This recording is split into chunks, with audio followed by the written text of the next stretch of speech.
Recently, I stumbled on something very fascinating relating to Candida, and I want to share this with you.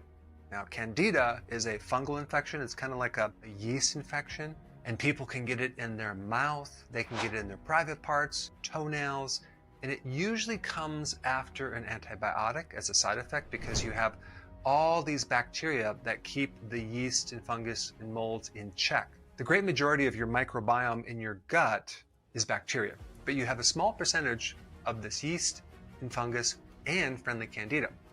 So everything is in balance. But when you wipe out a lot of your bacteria, you create more space for this Candida to grow and become a bit pathogenic. So you get itchiness, burning, fatigue, and various symptoms from that. You can even get cracks in the corner of your mouth. About 20% of the time, that's Candida. And when I was in practice, I would notice that certain patients coming in had this odor of ammonia, and that's usually coming from this Candida overgrowth. It'll change your pH, okay? It releases ammonia from the breakdown products of simple sugars. When you go up on the pH, you make things more alkaline, and it can survive more. So Candida can actually survive more of an alkaline environment versus an acidic environment. And this is why when you have this good balance of microbes in your large intestine, it's on the acidic side. But Candida changes the pH. And so it does it through its primary fuel, which is sugar, okay?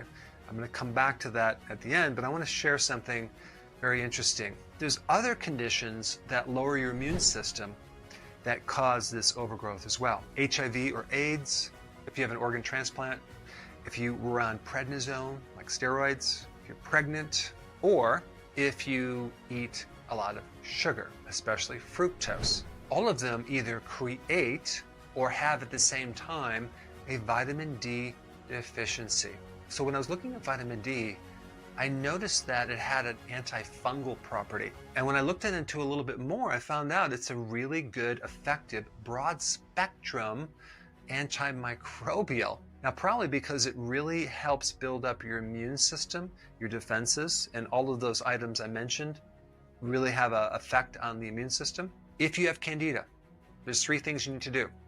Start taking vitamin D, maybe 20, 30,000 IUs immediately.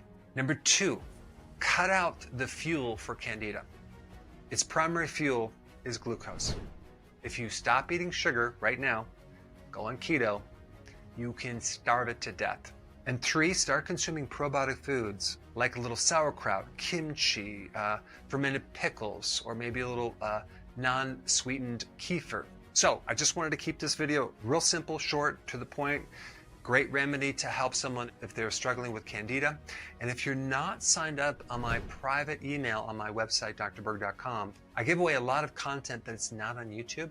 If you want to check it out, I put a link down below in the description. I will see you on the other side.